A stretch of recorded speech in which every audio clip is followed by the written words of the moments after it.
Welcome to video number 18 in the Calmness in Mind series, where we're going to further explore the why and the how of reprogramming your brain. And let's start this process by teaching you a new anxiety interrupt, which was one of my favorites and one that I still use occasionally if I'm presented with situations that are very scary or out of my control. I call it the bring it on technique, where quite simply you consciously ask your unconscious for more anxiety. You ask it to release more adrenaline. You consciously request to have more intrusive thoughts. Now, I know this may sound counterintuitive, but let me detail it further. I've shown you that in the beginning, the tapping can calm you down.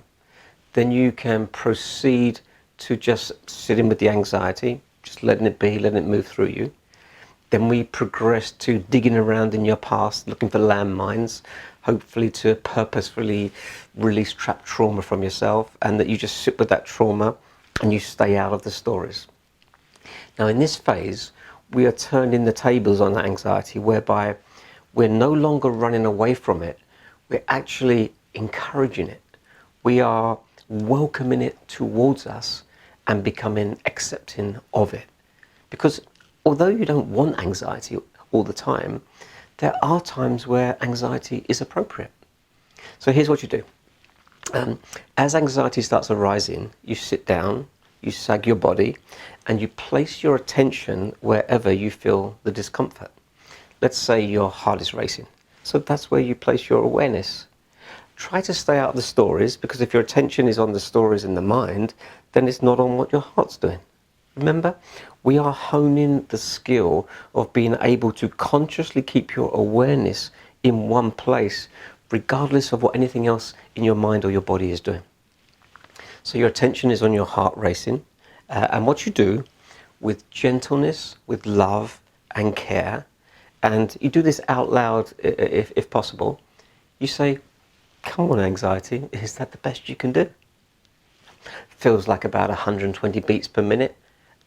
I'd like more, please. Perhaps take me up to 140 beats per minute. Come on, you started this. At least do a good job. I want more. I demand more." Now, a couple of things to be aware of when you do this. Firstly, don't be angry at yourself or aggressive. Be calm and gentle and playful, and just sort of tease yourself, tease your unconscious self. "Come on, is that the best you can do? Really? You expect that to scare me? Sweaty hands? That's not sweaty hands. Come on, I want more. Trembling? I'm hardly trembling. Come on, really make me tremble. Come on, you can do this." Call that an intrusive thought? Come on, let's get creative. What sort of thoughts would Stephen King have? Come on, let's have some really intrusive thoughts. Can you see what I'm doing? Lovingly and playfully goading and challenging my own unconscious, but always done with a soft, calm and gentle voice. Now, the second thing to bear in mind is your unconscious will probably increase the sensations or the intrusive thoughts because that's what you asked it to do. And this is okay. And what you say is, "Excellent, thank you for listening, but I still need some more. Is that the best you can do? Come on, I still want more. I can handle anything you could throw at me. Come on, bring it on." And you just sit there, sagged, letting it happen, being the observer of what the body does. And as the observer, it's not your problem. It's the body's problem. And eventually, the anxiety gets bored of not being listened to, and it begins to subside, as it always does. Panic attacks and bouts of anxiety always end. They always pass. And as it retreats, you lovingly say, "Where are you going? I haven't finished. Come back. I still want more." And then you might add, "Come back anytime. You're always welcome. My door is always open. You are part of me, and I love you." And if it does come back, you say, "Welcome back. Okay, is that the best you can do? Come on, I'd like some more, please." Can you see the concept that I would like you to use? With repetition, you get comfortable as the observer, watching the body run its old programs, and of course, This is another form of exposure therapy. But cleverly, in this one, the power switches from one where anxiety happens to you, where you are the victim of it, to one where you're in control. You can ask for more, you can intensify it. You lead and it follows, thereby breaking those old stories. So if the body now gets anxious, it's okay. It's not a problem, which means you can go out into the world and do those things that used to scare you, because what's the worst going to happen? Well, you'll feel a little anxiety, but that's not a problem anymore. And when you're ready to try and do this, to really put it to the test, you'll see that it's a real game changer. And remember too, that there's nothing wrong with feeling anxious. If you kiss a person for the first time, start a new job, stand up for yourself, ask for something that you want, say no to somebody. If you're allowing yourself to become more vulnerable, being more playful, it's natural. It's natural to feel anxiety. And with repetition, it no longer becomes a problem. So then you can boldly step out into your life, knowing that we'll never know what's coming next. And that's fine too. Who said we should know? How will we know until we try something new? And by doing this, you will be challenging some of your old belief systems as well. If the old story was, I can't ask that girl out on a date because it makes me feel too anxious, the new story can become, although I feel anxious, I can now handle those emotions, and therefore I can ask her out. And while we're on the subject of beliefs, let's dig around in there a little bit too. In later videos, I want to show you how to recognize and completely change your whole belief systems. But for now, I want to just sort of show you a simple model so you can understand how your beliefs work. Let's go something like this. All day long, a record of everything that happens to you is held in your brain, okay? And that which is consciously important is stored in our short-term memory. At night, as we go to sleep, the conscious part of our brain and the part that holds the short-term memory, they kind of shut down, allowing them to form new neural networks based on everything we learned that day. And the older part of the brain slows down and rests, but it still keeps an ear open to keep us safe, which is why we wake up if a child cries or if there's a noise outside our window. And as we sleep, all the information from our short-term memory is passed through a filter, okay? And an unconscious decision is made on whether we keep that knowledge and store it away as long-term memory, so we can use it again sometime in the future, or whether we choose to just delete it because it was labeled as serving no purpose, which goes in the bin. So a useful question that we might want to ask ourselves is, what decides which information that we keep and which information that we discard? And it turns out to be our belief system that seems to regulate this decision. Any information in line with your beliefs seems to be kept, and anything to the contrary is deleted. So if you believe that people don't like you, then any evidence of people not liking you from the day before will be kept, and any examples of people being nice to you will be sent to the trash bin. If you believe you're not good enough, any example of you falling short will be kept and stored as a record in your long-term memory, and every time you did a great job, it will be relegated to the dustbin. Week after week, month after month, year after year, until you have a brain full of all the evidence that supports the beliefs that you have about yourself, regardless of their overall truth. Let me give you an example. What if a man believed that he was unlovable? And he might say to his wife, "Oh, you never tell me you love me." And she might reply, "That's not true. I tell you at least 5 times a day that I love you." And he replies, "No, you don't." And she says, "Yes, I do." And he says, "No, you don't." And she frustratingly replies, "Oh, you're so stupid." And she may well have told him 5 times that day that she loved him, But each night as he slept, okay, his unconscious mind used his old belief system to choose what to keep and what to throw out. And he'll be keeping any evidence to support his unlovableness. So the time she said, "You're so stupid," gets saved. And the 5 times she said, "I love you," they go straight into the trash can. And that's just one belief. I'm unlovable. Potentially, we may have dozens like this. I'm not good enough, funny enough, clever enough, strong enough, all the enough stories.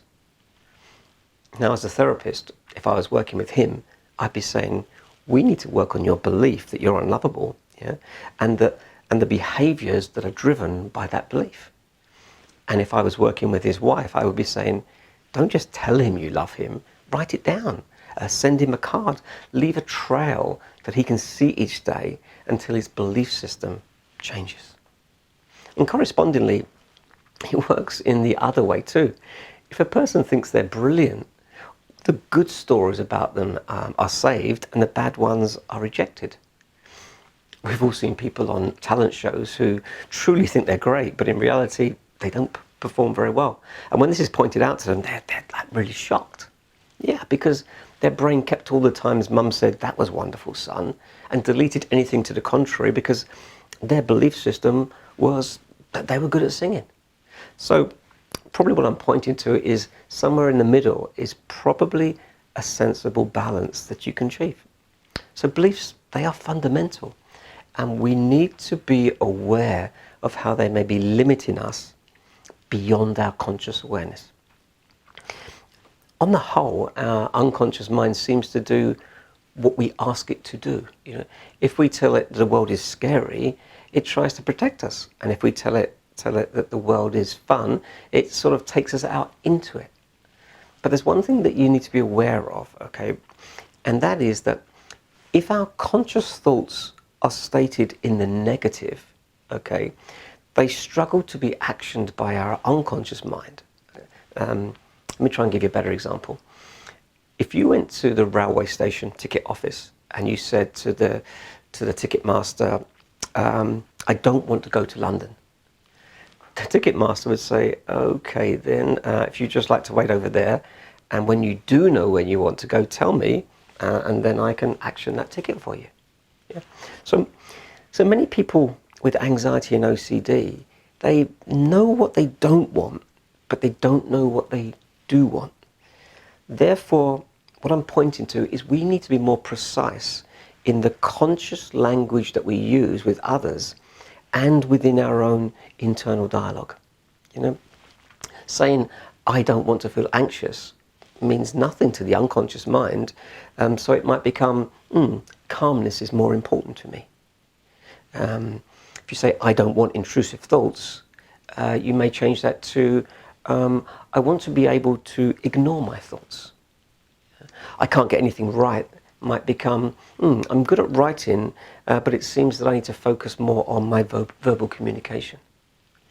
And once what you're actually looking to do is positively stated as an understandable command, then at least it's possible for your own unconscious mind to take some sort of action. The statement, "I'm bored," to the unconscious mind means nothing.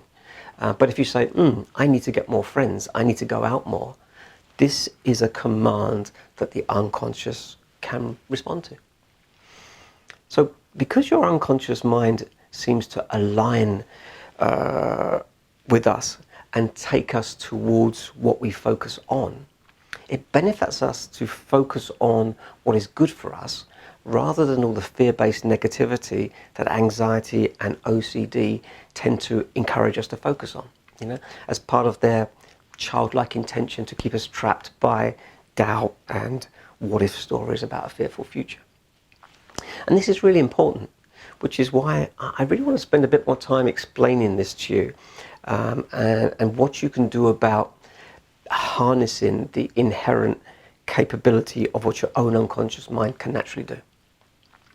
Now, deep within our old part of our brain is a region called the Reticular Activating System. It's the RAS.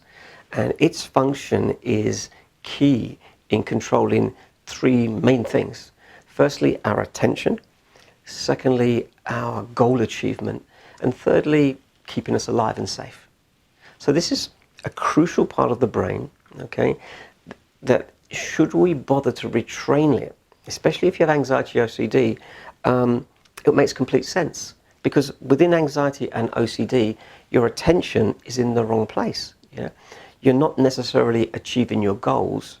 And although it's keeping you alive, it's doing it by imprisoning you rather than helping you to safely step out into the world.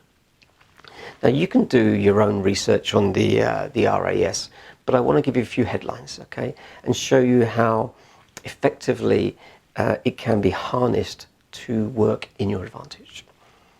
So put simply, the RAS is what monitors every single one of the hundreds of millions of inputs received through your senses every second from the external world. You know?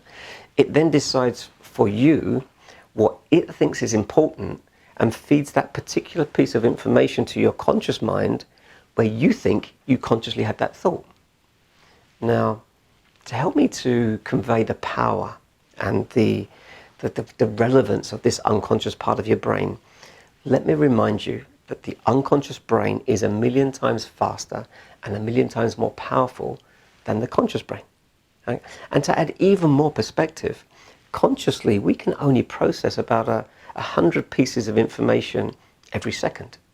In contrast, the unconscious, we receive 10 million bits of information per second just from our eyes, then huge volumes of information from our hearing, and the plentiful data from the nerve endings on our skin, which capture data, pressure, temperature, and the location of every part of us every second. That is a monstrous shed load of data, easily being handled by our unconscious brain, and we can only consciously handle a feeble 100 bits per second. Yeah? And yet we're so addicted to this part of our conscious thinking, logical brain. So the role of the RAS is to drastically reduce all that data into something that's relevant to you, in line with controlling your attention, your goal achievement, and your safety.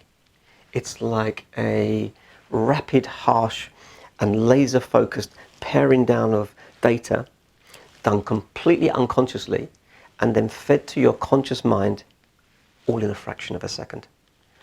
And this tiny bit of data is what you use to consciously make decisions and live your life from that point of view.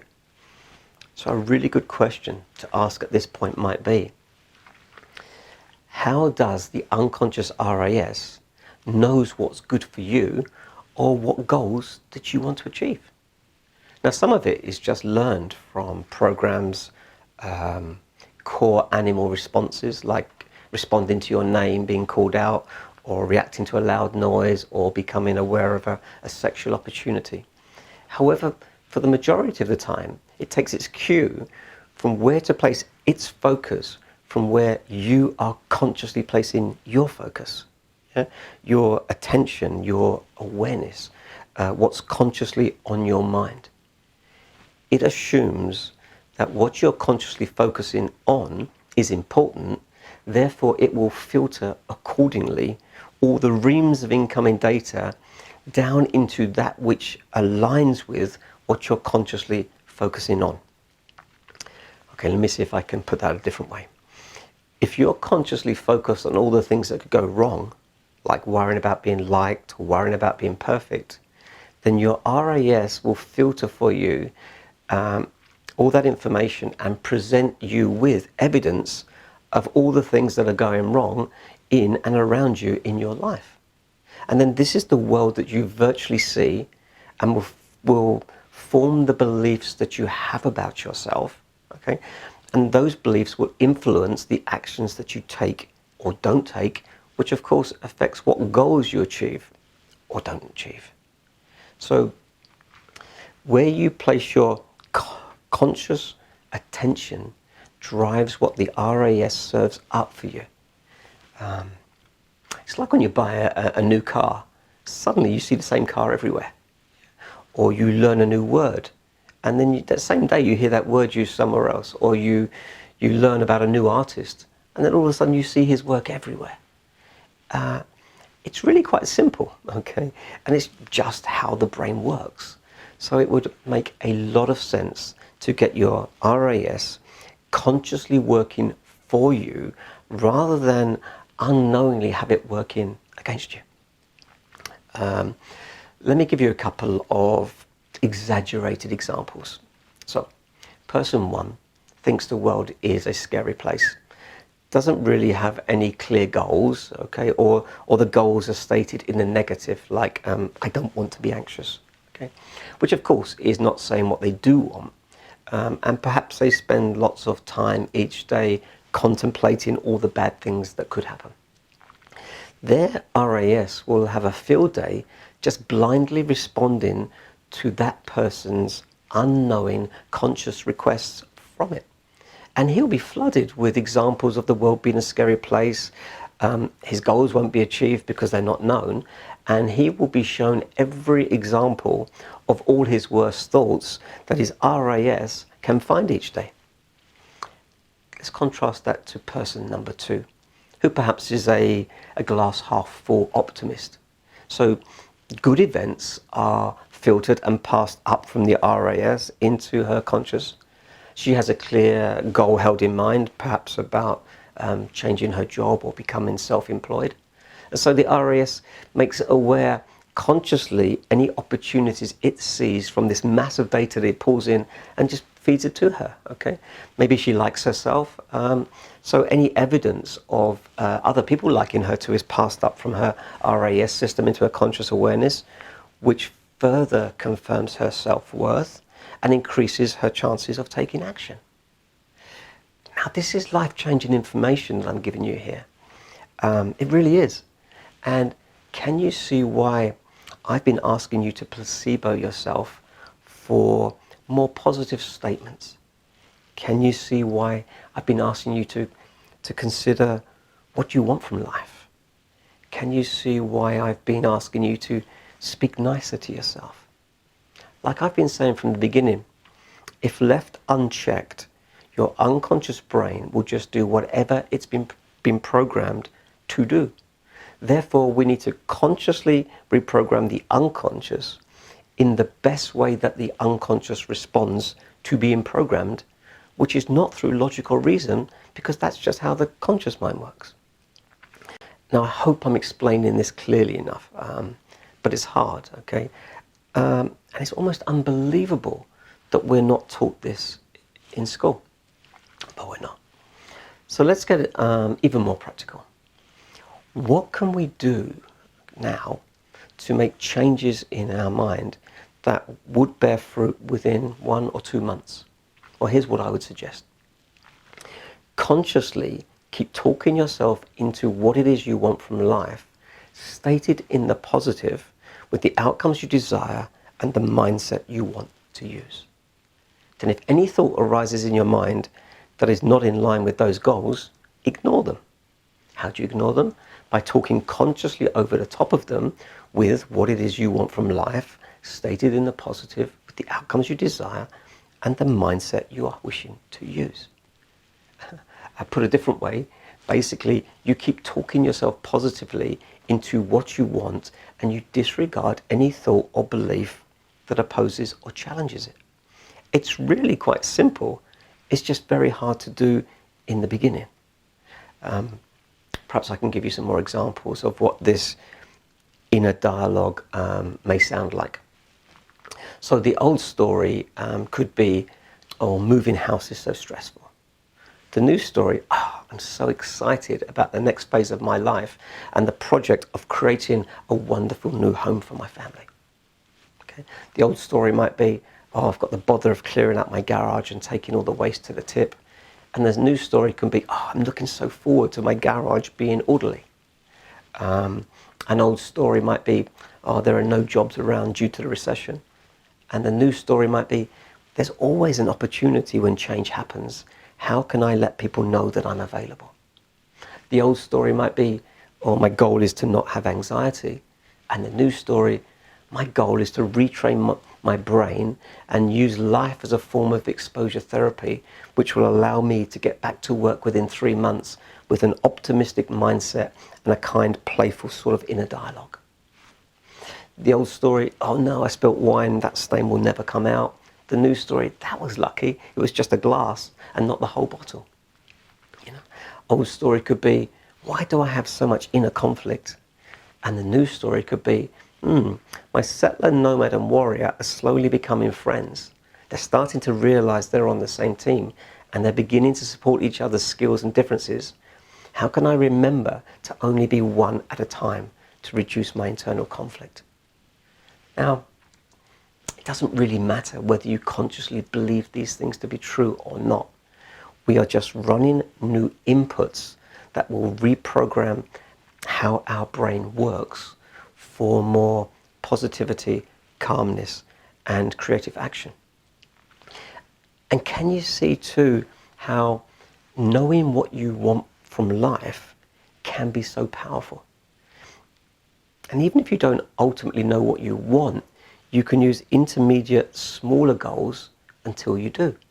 This is one of the reasons I made my vision board video.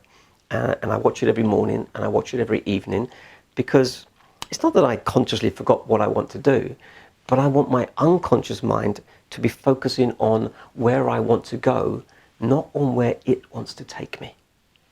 And if you haven't seen that video yet, I'll put a link in the notes below. In fact, I need to make a new video as I've completed most of the goals on the old one. This stuff works, but you gotta put in the effort. You gotta put in the time, okay, the repetition, to reprogram and to tell your unconscious mind what it is you want, what it is you're looking for. Repetition retrains the unconscious mind. Here's a picture from my the home screen of my phone, okay? And each time I turn on my phone, I'm greeted with the top 3 or 4 things that I either need to do or that I'm reminding myself to think about to train my unconscious the way my conscious wants it to be trained, okay? It just reminds me where I'm going. Why do I do this? Because it works. It just works. It's just how our brain works. And for some reason, we're just not taught this. So a quick summary. I explained to you the bring it on technique. This is your next challenge. Sit with your anxiety or your intrusive thoughts and gently, softly, and lovingly ask for more. Is that the best you can do? And just sit and surrender, accept whatever happens. Then our unconscious mind seems to want to take us towards that which we consciously think about, but can only do it if what we think about is stated in the positive and as a clear statement. Saying what you don't want at best means nothing to the unconscious mind, and at worst will influence you towards the very thing that you don't want. Let me think of an example. It's like a hypochondriac always worrying about being ill and always having some sort of physical complaint on the go. Realize that our beliefs seem to be the leading arbiter of what information the brain keeps each night and what information is discarded each night. Therefore, start talking to yourself more nicely and optimistically, regardless of whether or not you actually believe what you're saying. Say to yourself, I love you. You're smart. Well done. That was good. You can do this. Wow, you've come so far. Next up, go online and research the Reticular Activating System, the RAS, and then get to work reprogramming it. Remember, its function is key in controlling 3 things: our attention, goal achievement, and keeping us alive. You need to tell it what you want. And finally, your homework. I'd like you to watch my vision board video. It's in the link below. See that I'm not just asking you to do this. I've been doing this for years. I take this really, really seriously. Why? Because it works. Then sit down and start asking yourself, what do I want from life? And if you can't find the big goals yet, pick a few smaller ones. Making your relationship better, spending more time with the children, clearing out the garage, meditation, I don't mind. Remember, if you don't tell the RAS what you want, it will just run the same old programs that got you into anxiety in the first place. And finally, play around with your internal dialogue. Make it positive, okay? Make the inner dialogue optimistic, calm, and active, okay? Regardless of the truth of what's going on, talk to yourself really nicely. Perhaps you could say something like, okay, video 16 and this video number 17 have opened my eyes to a whole new way of seeing the world.